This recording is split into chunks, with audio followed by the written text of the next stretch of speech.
Alright, so today's lesson is skill 13, and we're going to be using reference angles.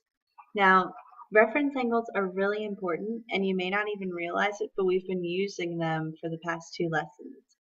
A reference angle is just an acute angle formed by the x-axis and the terminal side of an angle. That's a lot of words, so let's flip over our ISN, and I have a tab devoted specifically to what is a reference angle. And this word worth knowing is so important to understand what it really is that I'm going to have you write the definition again in the foldable. So a reference angle is the acute angle formed by the x-axis and the terminal side of theta. I know the definition says of an angle, but theta means the same thing, an angle. So it's the acute angle formed by the x-axis and the terminal side of theta. So now let's draw a diagram. So a reference angle is used for angles that are bigger than 90 degrees. Remember the last two lessons we were working with angles that are not an acute angle. So let's just, I don't know, put one in the third quadrant here. There's our terminal side. That's theta. Okay, so we've got our angle now. And it says this is the acute angle formed by the x-axis and the terminal side of theta. To kind of drive this point home, I really want to make sure you understand it, so I'm going to highlight my x-axis. And I'm also going to highlight the terminal side of theta, which is right here.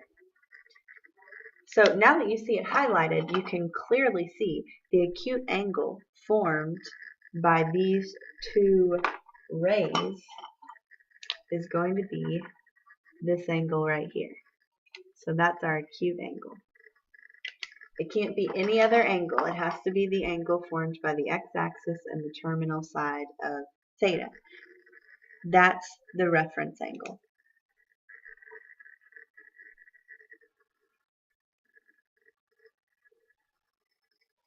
Okay, so just to make sure, we're going to go ahead and just draw another example and see what it looks like in another quadrant. So let's just go to the second quadrant this time.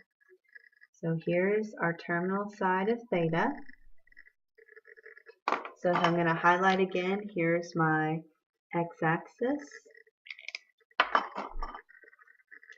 Here's my terminal side. And once you identify those two, that's why the definition is so important, then you can clearly see the acute angle formed by the x-axis and the terminal side. It's right here. So that's going to be our reference angle. Basically what we're doing is we're turning any angle that's bigger than 90 degrees into an angle that's actually less than 90 degrees. So I'll say that one more time. Actually, let's write it down. Reference angles make angles greater than 90 degrees less than 90 degrees. Okay, so you can kind of see by both of these diagrams that we ended up turning an angle that was greater than 90 into an acute angle, which means it's less than 90. Now we're ready to do a couple examples.